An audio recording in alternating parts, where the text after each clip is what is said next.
कोलकाता में trainee doctor की हत्या से आक्रोश, दूसरे दिन भी डॉक्टरों की हड़ताल, देश भर में ओपीडी सेवाएं बंद।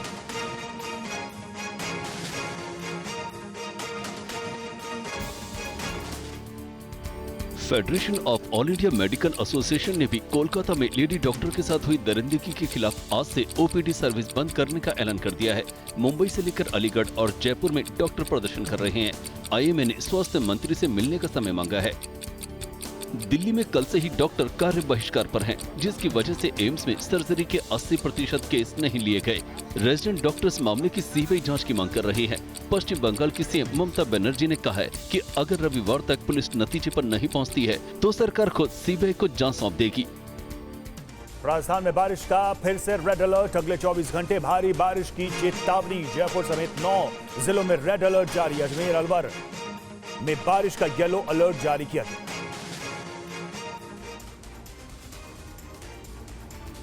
राजस्थान में पिछले कई दिनों से हो रही बारिश की वजह से कई जिलों में बाढ़ आ चुकी है। तस्वीरें गंगापुर सिटी के 9 गांव की हैं, जहां पिछले कई दिनों से बारिश का दौर जारी है। गांव के ज्यादातर घरों में पिछले 4 दिनों से पानी भरा हुआ है। पानी में फंसे लोगों को निकालने के लिए बोट की मदद ली जा रही है। अधिकारी तो आया देख के चलेगा और पावर हाउस के पास से देख करके वापस रिटर्न हो गए। आज तक कोई सुविधा नहीं मिली है। 4 दिन से परेशान है, न कोई खाना खाया है न कोई और कोई वो है। बारिश का सिलसिला जारी रहा तो परेशानी और बढ़ सकती है। राजस्थान के सवाई माधोपुर जिले में पिछले 2 दिनों से बारिश हो रही है, जिसकी वजह से लोगों को किस तरह की परेशानी हो रही है, दिखाते हैं आपको इस रिपोर्ट। लगातार हो रही बारिश की वजह से सवाई माधोपुर में नदी नाले उफान पर हैं। उफनती बनास और गलवा नदियों का पानी सड़कों पर आने से करीब 2 दर्जन से ज्यादा गांवों का संपर्क कट चुका है। तस्वीरें रणथंभौर सर्किल की हैं, जहां कई फीट पानी भरने से सड़कों पर आवाजाही थम गई है। रिहायशी इलाकों के साथ साथ जंगल के रास्तों पर पानी भरने लगा है। पहली से 9वीं क्लास तक के स्कूल बंद रखने का फैसला किया गया है। बारिश के चलते हुए हादसों में 2 लोगों की जान जा चुकी है। चंबल और बनास में बढ़ते जलस्तर को देखते हुए नदी किनारे बसे गाँवों के लिए अलर्ट जारी किया गया है। और अब बात राजस्थान के करौली शहर की, जहां भारी बारिश के चलते बाढ़ जैसे हालात बने हुए हैं। लगातार बारिश की वजह से पूर्वी राजस्थान के कई इलाकों में हालात बेहद खराब हैं। तस्वीरें करौली की हैं, जहां रिहायशी इलाकों में कई फीट पानी भर गया है। पानी में फंसे लोगों को बाहर निकालने के लिए सिविल डिफेंस और एसडीआरएफ की टीमें रेस्क्यू ऑपरेशन में जुटी हुई हैं। भारी बारिश के चलते जिले के सभी स्कूलों को बंद करना पड़ा। लगातार बारिश की वजह से 5 बांध का जलस्तर भी तेजी से बढ़ने लगा, जिसकी वजह से 5 बांध के गेट नंबर 2 को खोलकर करीब 2,500 क्यूसेक पानी बाहर निकाला गया। करौली में पिछले 7 दिनों से बारिश हो रही है। और जयपुर में अगले 24 घंटे बारिश का अलर्ट। आज बंद रहेंगे सभी स्कूल कॉलेज। मुख्य जिला शिक्षा अधिकारी ने जारी किया आदेश।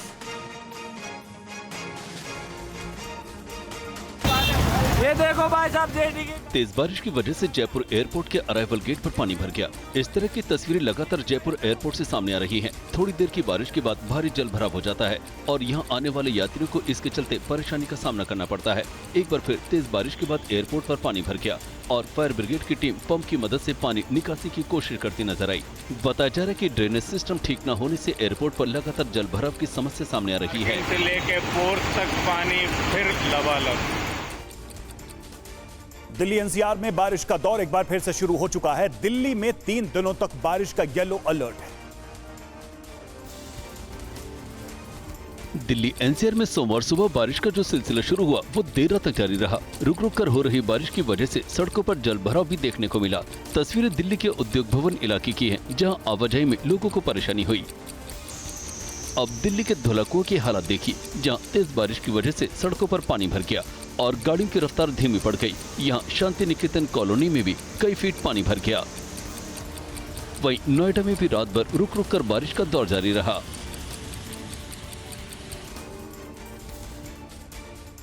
और हिमाचल प्रदेश के ऊना में सैलाब से भारी तबाही हुई है। घटना के बाद डिप्टी सीएम ने प्रभावित इलाकों का दौरा किया और हालात का जायजा।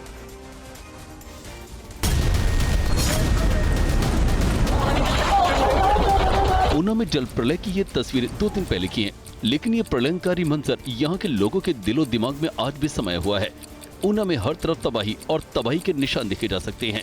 भीषण आपदा में 13 लोगों की जान जाने के बाद डिप्टी सीएम मुकेश अग्निहोत्री ने प्रभावित इलाकों का जायजा लिया। बरसाती नाले के रास्ता बदलने को हादसे की बड़ी वजह मानते हुए डिप्टी सीएम ने जांच के आदेश दिए हैं। लेकिन बड़े पैमाने पे नुकसान हुआ है। ऊना में सैलाब के कहर से सबसे ज्यादा प्रवासी मजदूर प्रभावित हुए हैं। पहले घर का सामान पानी में बह गया और बाद में उनके घरों में कीचड़ और गाद भर गई। वक्त यहाँ पर एक प्रवासी मजदूरों की क्वार्टर्स में है। यहाँ पर प्रवासी मजदूर कमरे किराए पे लेके रहते हैं और आप देखिए यहाँ पर जो कमरों के अंदर का एक पूरा हिस्सा ही आपको दिखाना चाहेंगे। जो तेज़ बहाव था उसके चलते पूरा का पूरा हिस्सा ही बह गया। जो यहाँ पर सामान रखा हुआ था वो सब भी यहाँ पर बह गया और ये जो मजदूर परिवार थे इनको सिर्फ इतना ही वक्त मिला कि ये अपने आप को बचा सके, अपने बच्चों को बचाने का प्रयास किया। हालांकि 2 बच्चे यहाँ पर बह भी गए। बिहार के भागलपुर में गंगा नदी का जलस्तर तेजी से बढ़ गया है, जिसने कांवरियों की परेशानी को किस कदर बढ़ा दिया है, दिखाते हैं आपको इस रिपोर्ट। गंगा नदी का जलस्तर बढ़ने से नमामि गंगे घाट पर बने जर्मन हैंगर टेंट सिटी में गंगा नदी का पानी भर गया। बदबू भी मार रहा है पानी, गंदगी है ना, गर्मी भी बहुत ज्यादा है और देखते पंखा उनका है पड़ा हुआ है, बोले लगाने के लिए तो बोलते हैं कि करंट आ जाता है पानी। आज गैवीनाथ गंगा में भी गंगा का जलस्तर बढ़ने पर बैरिकेडिंग टूटने से कांवरी को गंगा स्नान करने में काफी परेशानी का सामना करना पड़ा। अब नगर परिषद ने गंगा घाट समेत पूरे शहर में साफ सफाई के काम में जुटा है। कुदरत ने दुनिया के कई देशों में कोहराम मचा रखा है। तूफान मारिया के असर से पूर्वोत्तर जापान में जोरदार बारिश दर्ज की गई। तूफान मारिया ने जापान के पूर्वोत्तर इलाके में जमकर कहर मचाया। तूफान का सबसे पहले असर इवाते प्रांत के ओफुनाटो शहर में दिखा, जहां लैंडफॉल के बाद समुद्र में ऊंची ऊंची लहरें उठी। तूफान से पैदा हुए हालात को देखते हुए निचले इलाकों में बाढ़, नदियों में उफान और भूस्खलन की चेतावनी जारी की गई। एक रिपोर्ट के मुताबिक पिछले 48 घंटों में तूफान के कारण इवाते में करीब 450 mm बारिश दर्ज की गई। एहतियातन आओमोरी और मियाकी के निचले इलाकों से लोगों को निकालने का काम जारी है। दिल्ली में कांग्रेस की अहम बैठक आज खरगे की अध्यक्षता में सुबह 10 बजे होगी। बैठक सभी प्रदेश अध्यक्ष और महासचिव होंगे शामिल। 4 राज्यों में विधानसभा चुनाव को लेकर मंथन। महाराष्ट्र, झारखंड, हरियाणा और जम्मू कश्मीर में इस साल विधानसभा चुनाव होने वाले हैं। इसी को लेकर आज दिल्ली में कांग्रेस की अहम बैठक होने जा रही है। इस बैठक में कांग्रेस अध्यक्ष खरगे, पूर्व अध्यक्ष राहुल गांधी, संगठन महासचिव केसी वेणुगोपाल के अलावा पार्टी के सभी महासचिव, प्रदेश अध्यक्ष और राज्यों के प्रभारी शामिल होंगे। कांग्रेस के उच्च सूत्रों से टीवी9 को मिली जानकारी के मुताबिक इस बैठक में SC/ST आरक्षण में क्रीमी लेयर और जातिगत जनगणना के मुद्दे पर चर्चा होगी। दलित और आदिवासी वोटरों पर विशेष ध्यान देने के लिए रणनीति बन सकती है। और यूपी में 10 विधानसभा सीटों पर होने वाले उपचुनाव के लिए कांग्रेस और समाजवादी पार्टी ने कमर कस ली है। दोनों दलों ने सोमवार को अपने अपने प्रभारियों की घोषणा। कांग्रेस ने सभी 10 सीटों जबकि समाजवादी पार्टी ने 6 सीटों पर प्रभारी घोषित किए। कांग्रेस ने सांसद किशोरीलाल शर्मा को सीसामऊ, इमरान मसूद को मीरापुर और उज्जवल रमण सिंह को फूलपुर सीट का प्रभारी घोषित किया, जबकि समाजवादी पार्टी ने करहल और कटेहरी समेत 6 सीटों पर अपने पर्यवेक्षक नियुक्त किए, जिसमें शिवपाल सिंह यादव को कटेहरी, फैजाबाद के सांसद अवधेश प्रसाद और प्रदेश विधान परिषद में नेता प्रतिपक्ष लाल बिहारी यादव को मिल्कीपुर, इंद्रजीत सरोज को फूलपुर और राजेंद्र कुमार को सीसामऊ सीट की जिम्मेदारी सौंपी गई है। शिवसेना यूबीटी के प्रवक्ता आनंद दुबे ने संजय निरुपम पर तंज कसते हुए कहा कि संजय निरुपम अब नेतागिरी छोड़कर जासूसी करने लगे।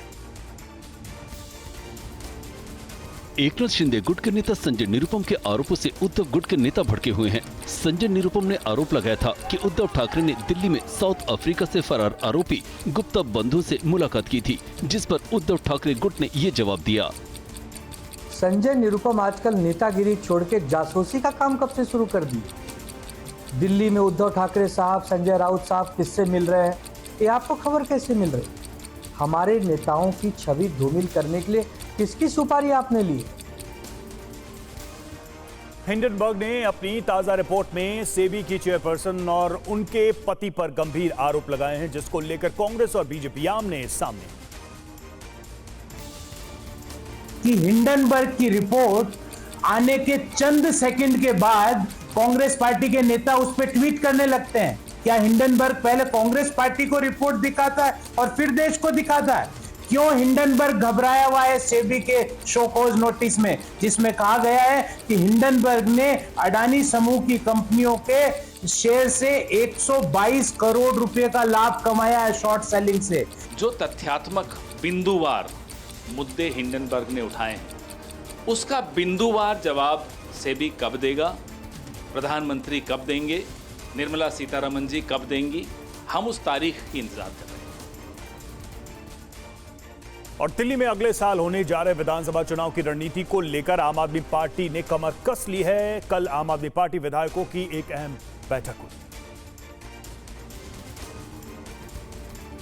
सोमवार को दिल्ली के सीएम केजरीवाल के सरकारी आवास पर मनीष सिसोदिया के नेतृत्व में ये बैठक हुई। बैठक में सुनीता केजरीवाल भी मौजूद रहीं। आतिशी, गोपाल राय, सौरभ भारद्वाज समेत तमाम विधायक बैठक में शामिल हुए। बैठक में तय हुआ कि सिसोदिया 14 अगस्त से दिल्ली में पदयात्रा करेंगे और वो दिल्ली और हरियाणा में चुनाव प्रचार भी करेंगे। सबने ये रेजोल्यूशन लिया है कि भारतीय जनता पार्टी ने जितने एग्रेसिव तरीके से हमें तोड़ने की कोशिश की है, उससे 100 गुना ज्यादा ताकत से हम इस चुनाव को लड़ेंगे।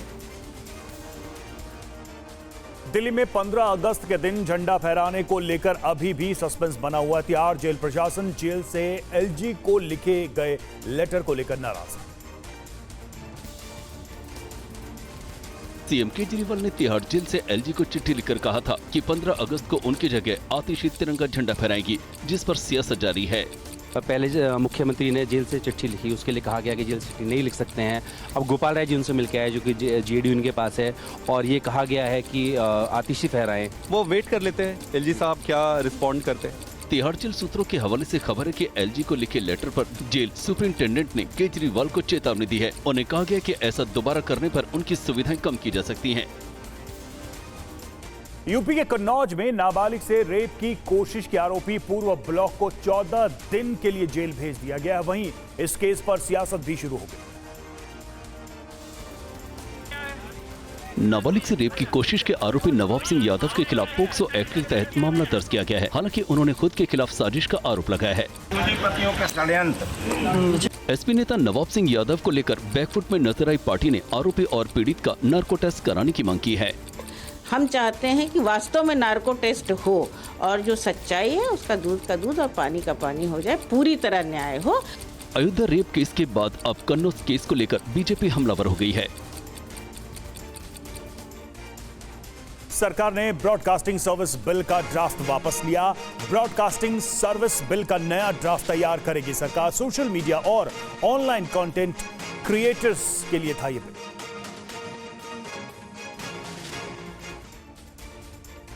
ब्रॉडकास्टिंग बिल 2024 को वापस लेते हुए सूचना प्रसारण मंत्रालय ने बताया कि विधेयक का एक मसौदा तैयार हो रहा है। मंत्रालय ने कहा है कि विधेयक के ड्राफ्ट पर हितधारकों के साथ सिलसिलेवार विचार विमर्श जारी है। सुझाव और टिप्पणियों के लिए 15 अक्टूबर तक समय दिया गया है। हर पक्ष के साथ चर्चा के बाद एक नया मसौदा प्रकाशित किया जाएगा। सूचना प्रसारण मंत्रालय ने पिछले साल नवंबर में नए ब्रॉडकास्टिंग रेगुलेशन बिल का ड्राफ्ट किया था। विपक्ष ने आरोप लगाया था कि बिल का संशोधित ड्राफ्ट संसद के पटल पर रखे जाने से पहले ही लीक कर दिया गया था। और वहीं सरकार ने महंगाई के ताजा आंकड़े भी जारी कर दिए हैं, जिसके बारे में कहा जा रहा है कि जल्द ही लोगों को जानकारी भी मिल जाएगी। आंकड़ों के मुताबिक जुलाई में भारत की खुदरा महंगाई दर घटकर 5 साल के निचले स्तर पर आ गई है। अर्थव्यवस्था के मोर्चे पर 2 सुखद आंकड़े आए। खुदरा महंगाई दर जुलाई में घटकर 3.54% पर आ गई। जून में ये 5.08% थी, जबकि जुलाई में 7.4% पर पहुंच गई थी। करीब 5 साल में ये पहला मौका है जब खुदरा महंगाई दर आरबीआई के 4% के टारगेट से नीचे आई है। एक्सपर्ट्स के मुताबिक महंगाई में ये गिरावट खाने पीने की चीजें सस्ती होने और बेहतर बेस इफेक्ट की वजह से आई। इससे पहले 8 अगस्त को आरबीआई गवर्नर शशिकांत दास ने भी घरों में महंगाई की बढ़ती उम्मीदों पर चिंता जताई थी। और अब बात एक शादी की जो इन दिनों चर्चा में बनी हुई है। बिहार के गोपालगंज में एक भांजी ने अपनी मामी से शादी की।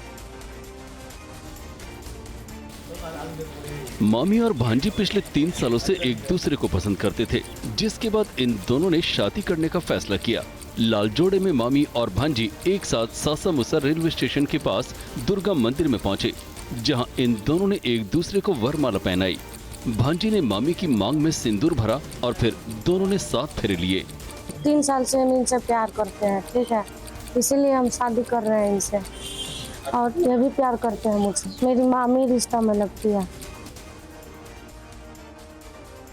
यूपी के बांदा में एक मुस्लिम युवक पर हिंदू लड़की के साथ दुष्कर्म का आरोप लगा है। बताया जा रहा है कि आरोपी पीड़िता पर धर्म परिवर्तन करने का दबाव बना रहा था और उसे ब्लैकमेल कर रहा था।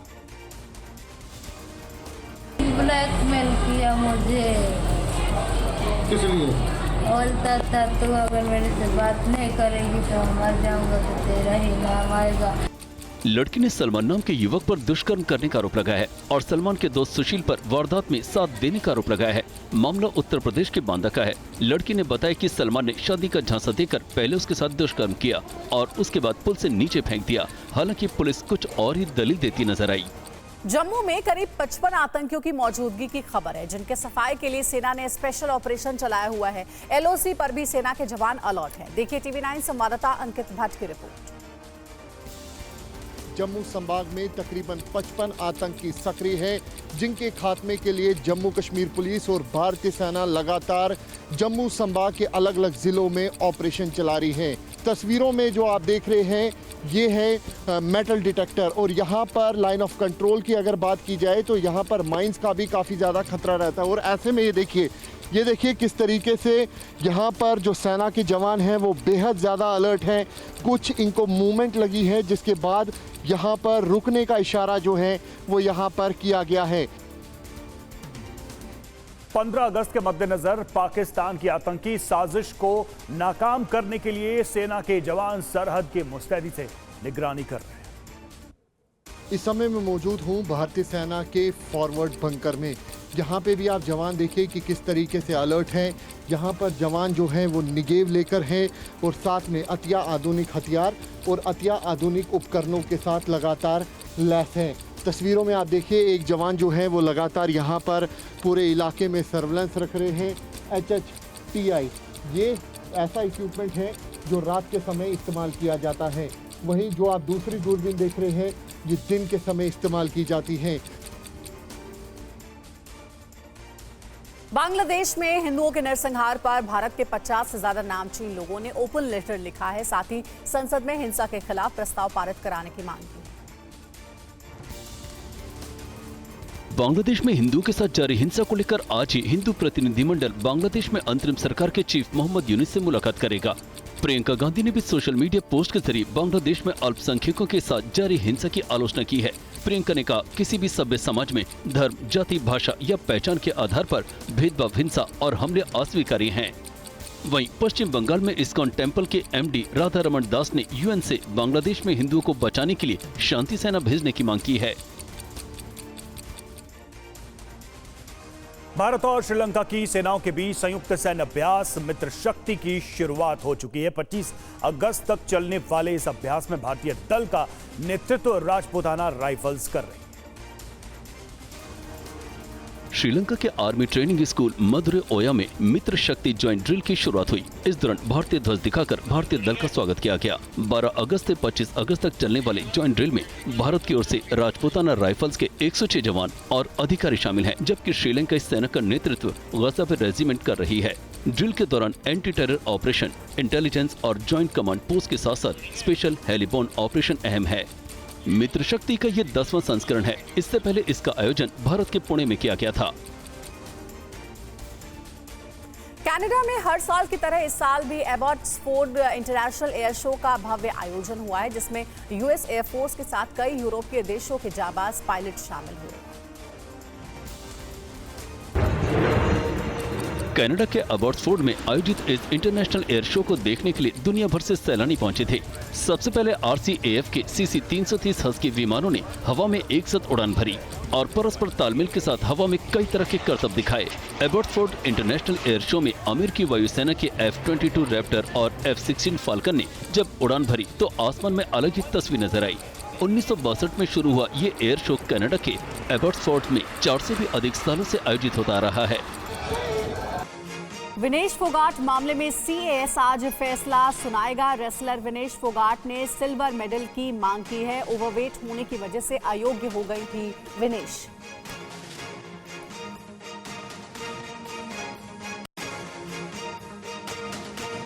दिल्ली में खड़गे की अध्यक्षता में कांग्रेस की बैठक आज। बैठक में 4 राज्यों के विधानसभा चुनाव पर मंथन होगा।